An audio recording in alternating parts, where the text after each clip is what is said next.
Hay mga kaaw, mayang gabi, ikanin yung tanan. So, kaya di pa man tado ka-on, o pa man ta katulgon. So, mag-vlog na lang sa tao. Vlog, dili ay. Mag-video ta. No?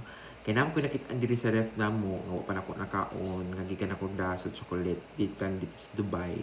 Kaya ni, ko ano ni stop over mi sa Dubai. So, nakakita po ko dito while waiting. Kita ko sa famous nila nga TikTok, nga nag-trending sa TikTok na chocolate nga made in Dubai only.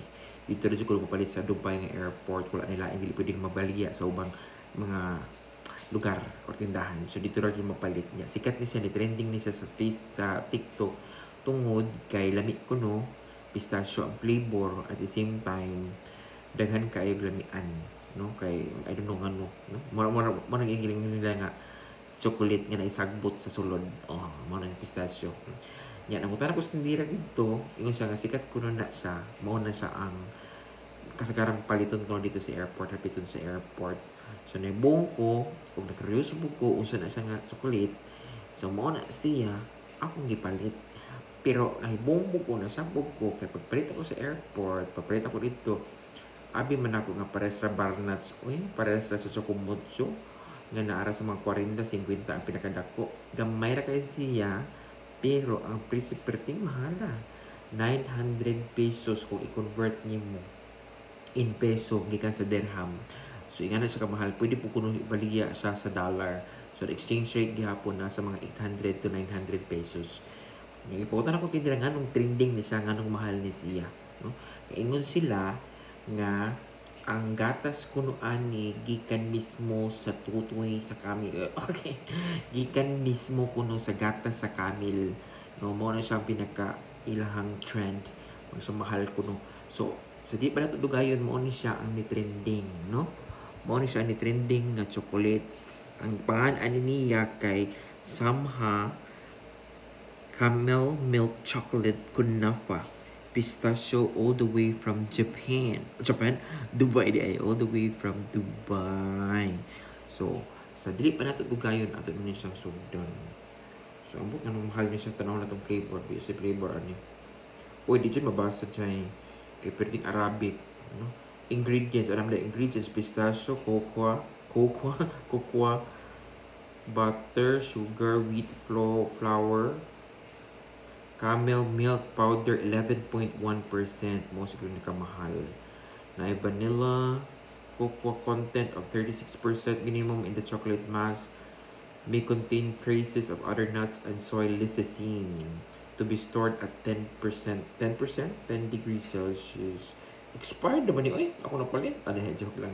Expiration date is February 4, 2026. Uy, timing birthday po na ako. Na timing na siya di ay.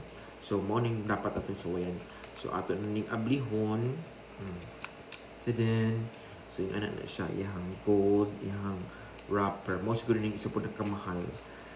No? Ato suwayan. Hello. Hala ka diha. Laisyo. Ang iya palang daang pagka-wrap nila, murag nakaapil na siya sa presyo. Okay, gold naman siya. Mo siguro nakadag mahal, nakadag tigaw. Ay, mo di ay nakamahal. Kaya gi-engrave pa nila, oh. Gi-engrave pa nila ang chocolate, no? So, yung ano na siya, okay guys, gi-engrave nila ang chocolate. So, mo na siya ang naay-kuan. Naay presentation, overall quality, overall impact, 50%. Beauty and poise, 30%. Content and ingredients, 10%. And audience impact, 10%. A total of 100%. Nalanay na. Kainit ba dito sa Pilipinas? Char lang. So, ang sulod ko na ani na siya'y sagbot. So, yan na to kung tinuod ba dyan sagbot. Ako kang paakon o akong buakon? Pero, how will you know? Buakon na lang siguro na to. Para at least makitaan sa mga audiences. Ano, makasayang daw. Sayang kayo ang presentation. Bahala na. Okay, in 1, and 2, and 3. Oy. Wala kasayang. Wala kong lamig. Wala kong gana na bali na siya. So, mo na siya ang iyang sulod. Pistachio. Kakurog ba sa kamod. So, ayan na to. Ang usa to nga man ni. Salin na to usa para magkaon ng uban. So, ayan na to kung ang quality, ang taste, ang consistency, be.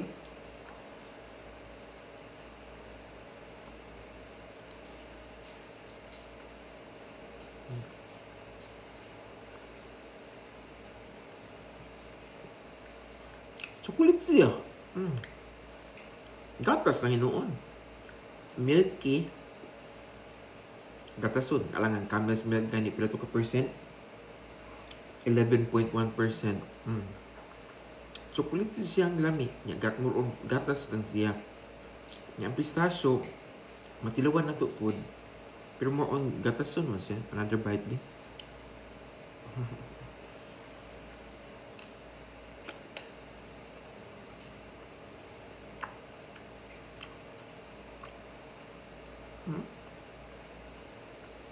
Sa unang bite, di ka mo appreciate.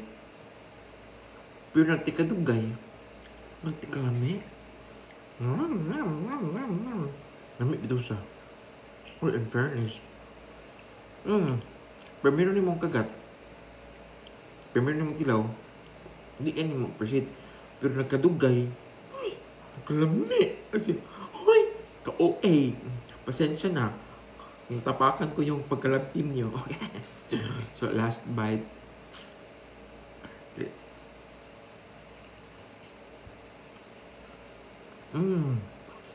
As in, nilamig na siya.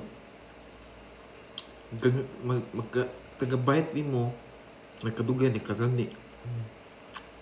Magkamuna po kang alami. Yung ano, 900 pesos good eh. Yung ani na kadako, 900 pesos na.